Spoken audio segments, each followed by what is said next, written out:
God who sees ministries.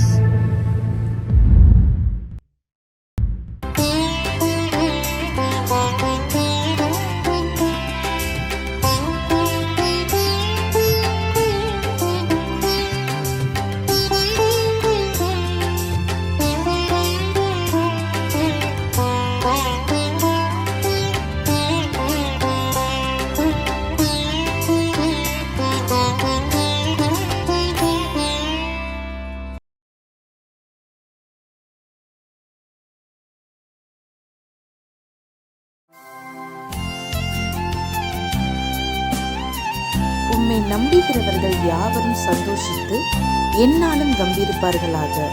சங்கீதம் 5:11.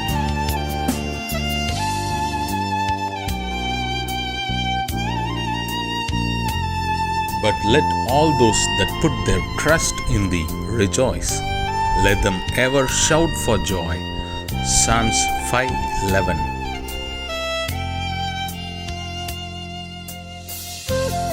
கிறிஸ்துவுக்குள் பிரியமானவர்களே, ஆண்டவரும் இரட்சகருமாகிய இயேசு கிறிஸ்துவின் நாமத்தினாலே காட் ஹூ சீஸ் மினிஸ்ட்ரிஸ் சார்பாக அன்பின் வாழ்த்துதலை தெரிவித்துக் கொள்கிறேன்.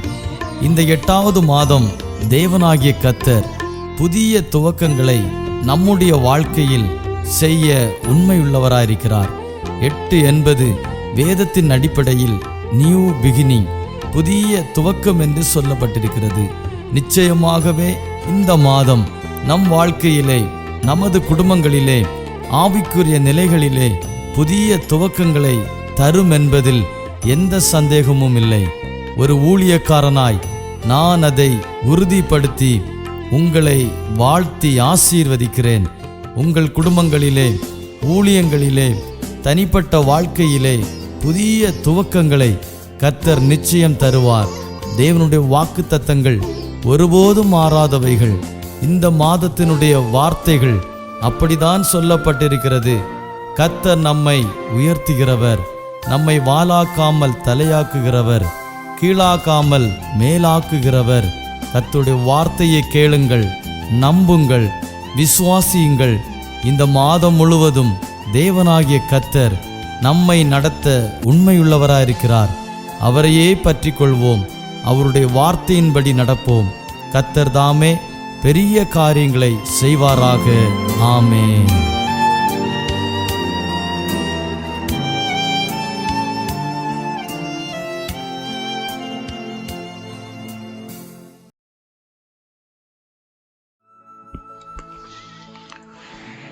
கர்த்தருடைய பரிசுத்த நாமத்திற்கு மகிமை உண்டாவதாக.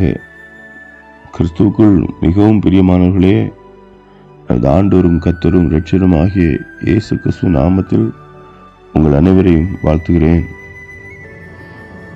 கர்த்தர் உங்கள் அனைவரையும் ஆசீர்வதிப்பாராக. இந்த தியான வேலைக்காக கர்த்தரை ஸ்தோத்திரிக்கிறேன். தேவனுடைய மற்றற்ற கிருபையினாலே இந்த வருஷத்தில் 7 மாதங்களை கடந்து 8வது மாதத்தில் நாம் பிரவேசித்திருக்கிறோம். இந்த 8வது மாதத்தையும் கர்த்தர் நமக்கு ஆசீர்வதித்தரும்படியாக ஜெபிப்போம். ஆமென். இன்றைய நாளிலும் தியானத்திற்காக தெரிந்து கொண்ட வேதவசனம் சங்கீதம் 118:5. நெருக்கத்திலிருந்து கர்த்தரை நோக்கி கூப்பிட்டேன், கர்த்தர் என்னை கேட்டருளி என்னை விசாலத்தில் வைத்தார்.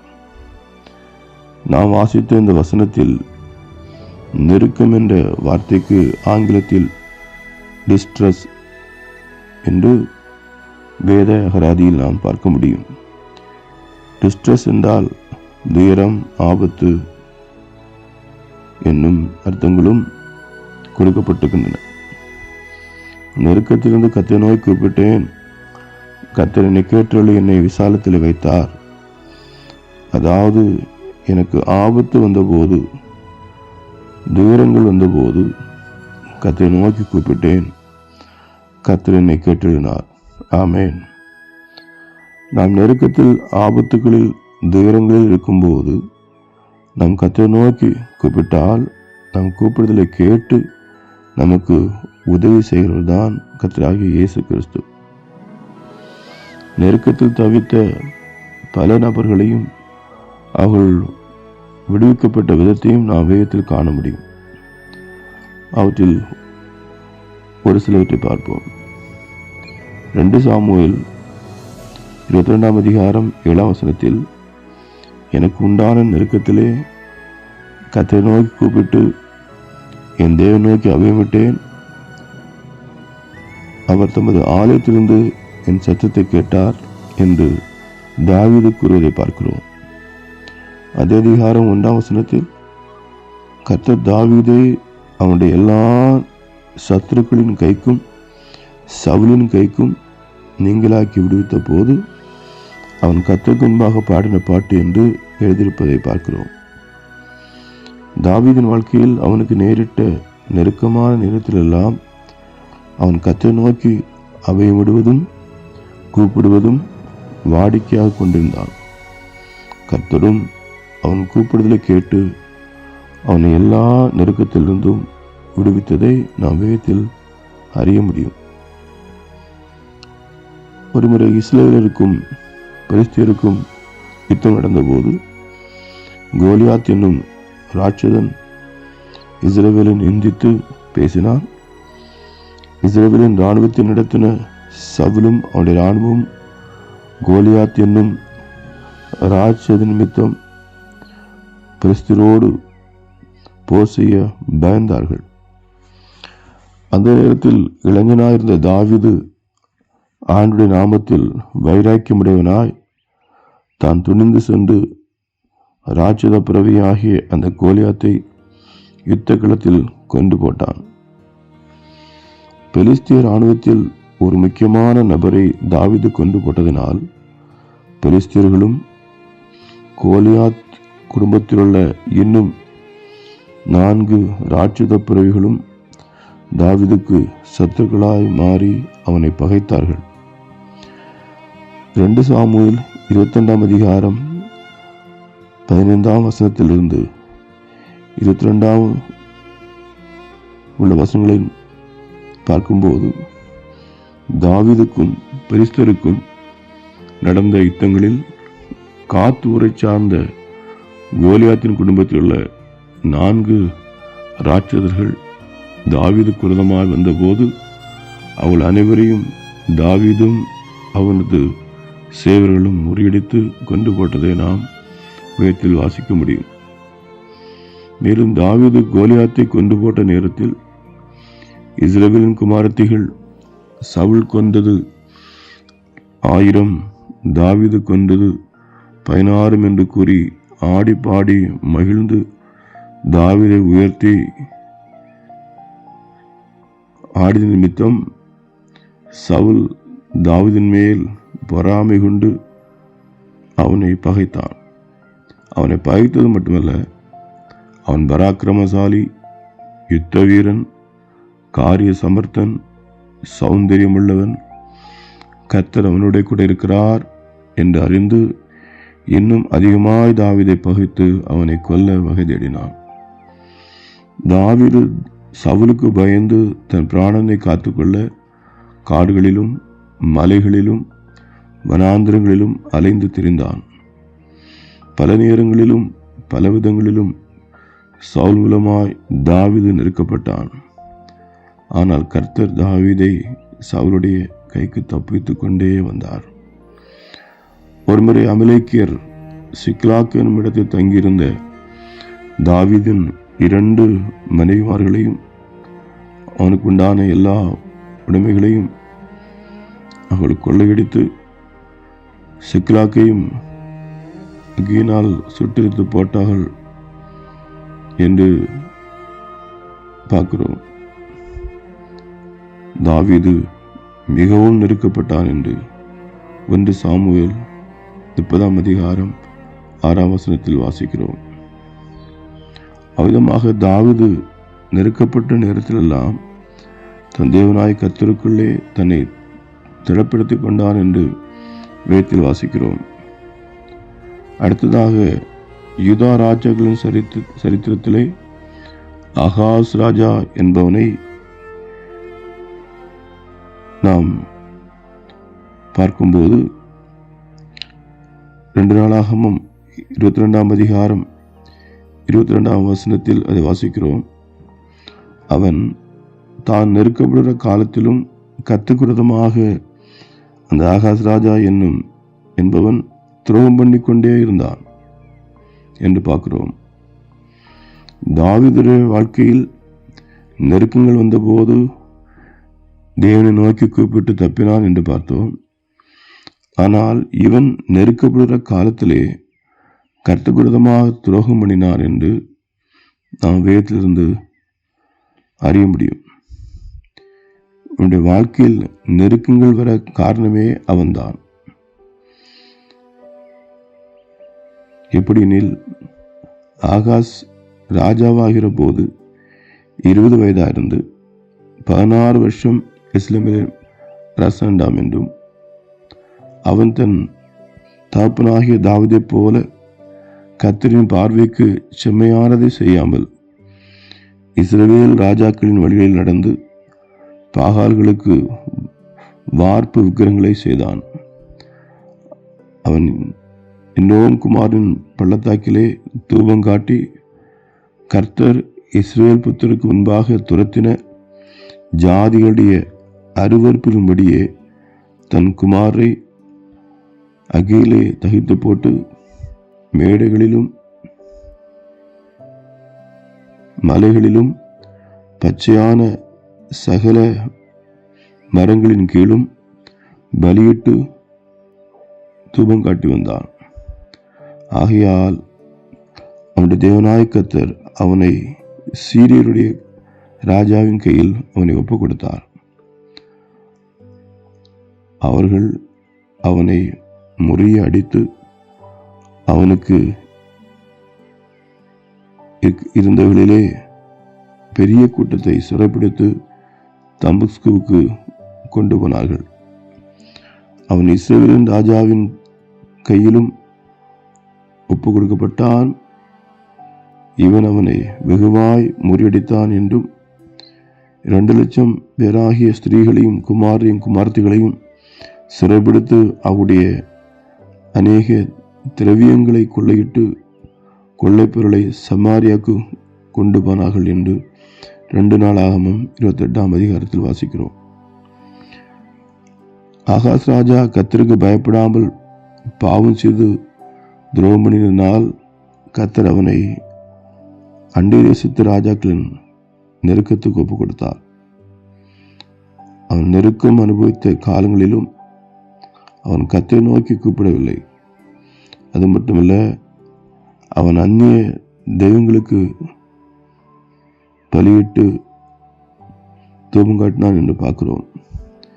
இது நிமித்தமாக இஸ்ரவேல் அனைத்தும் நாசமாகிறதற்கு ஏதுவாயிற்று என்று அறிகிறோம். அடுத்ததாக மனாசே என்னும் யூதராஜா தான் நெருக்கப்படுகையில் கர்த்தரை நோக்கி கெஞ்சினான் என்று 2 நாளாகமம் 33ஆம் அதிகாரம் 12ஆம் வசனத்தில் வாசிக்கிறோம்.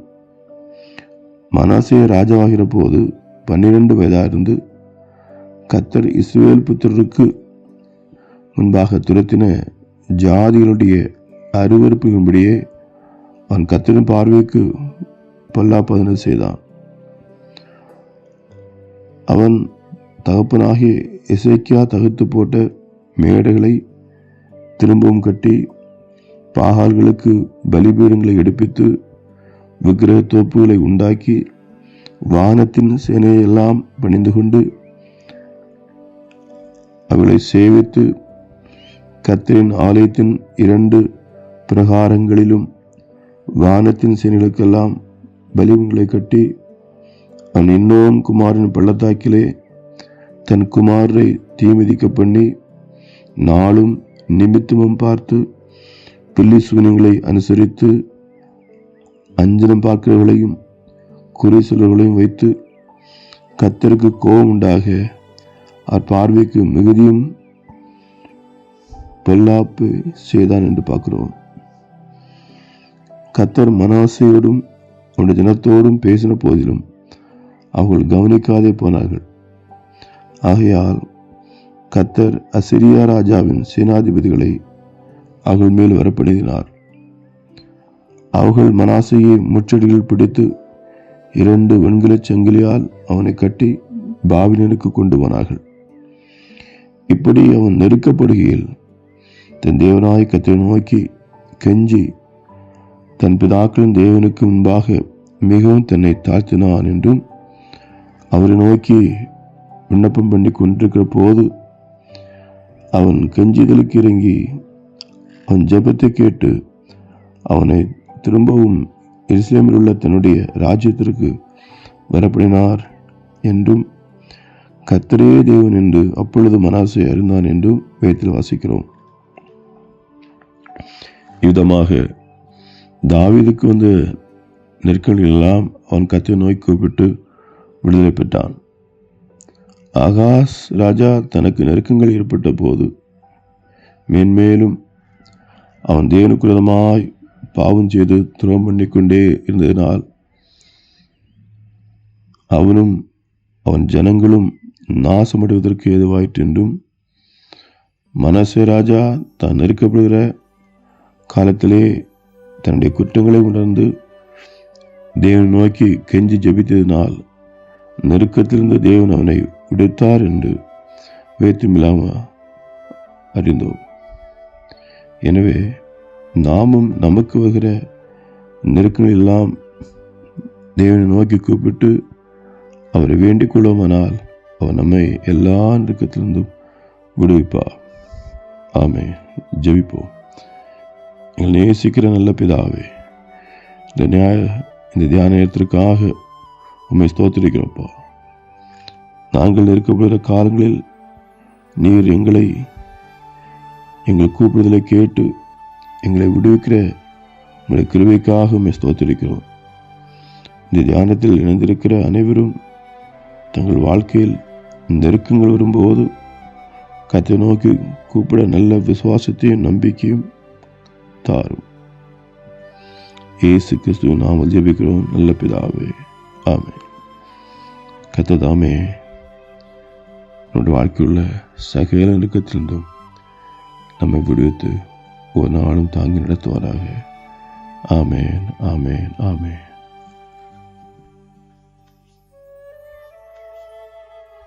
மறவாமல் நினைத்தீரையா, மனதார நன்றி சொல்வே. மறவாமல் நினைத்தீரையா, மனதார நன்றி சொல்வே. இரவும் பகலும் என்னை நினைந்து இதுவரை நடத்தினீரே. இரவும் பகலும் என்னை நினைந்து இதுவரை நடத்தினீரே. நன்றி நன்றி ஐயா, கோடி கோடி நன்றி ஐயா. நன்றி நன்றி ஐயா, கோடி கோடி நன்றி ஐயா. மறவாமல் நினைத்தீரையா, மனதார நன்றி சொல்வே. மறவாமல் நினைத்தீரையா, மனதார நன்றி சொல்வே.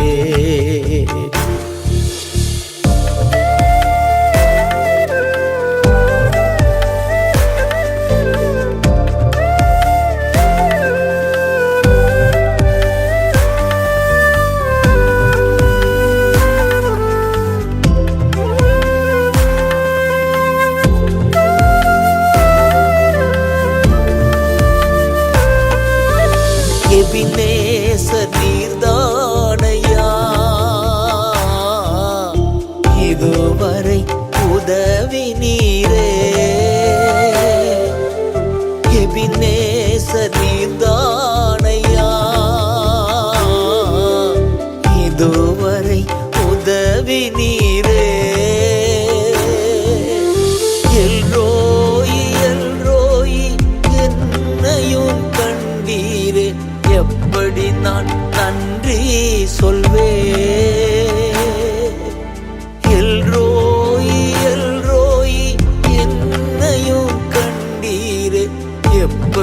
நான் நன்றி சொல்வே.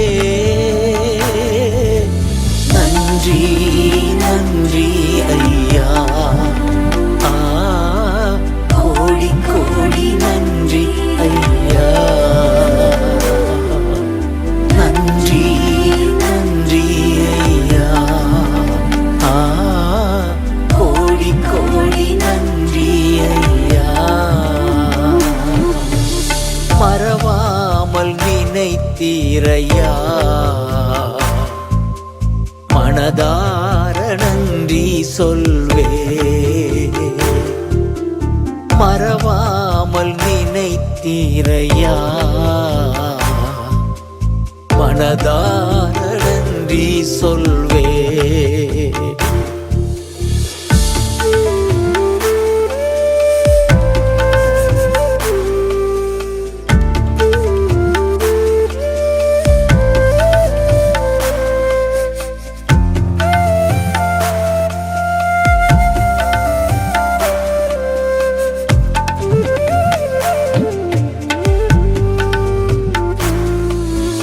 பலவீன நேரங்களில் பலன் தந்தீரையா.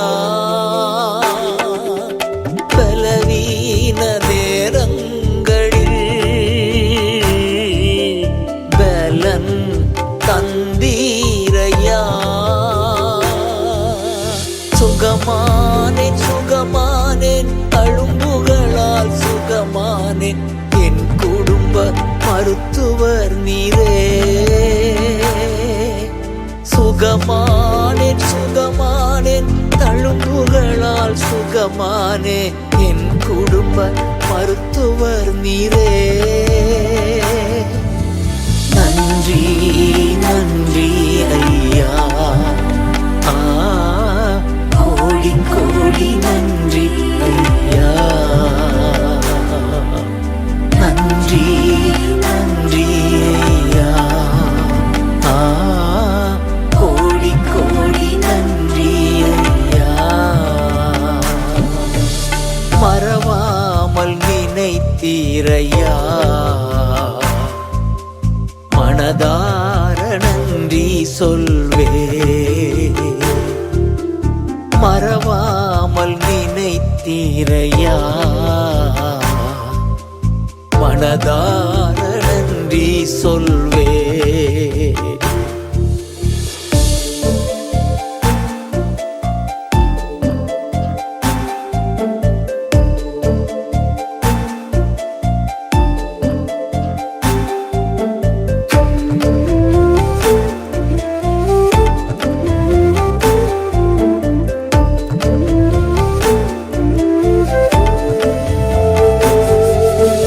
தடைகளை உடைத்தீரையா,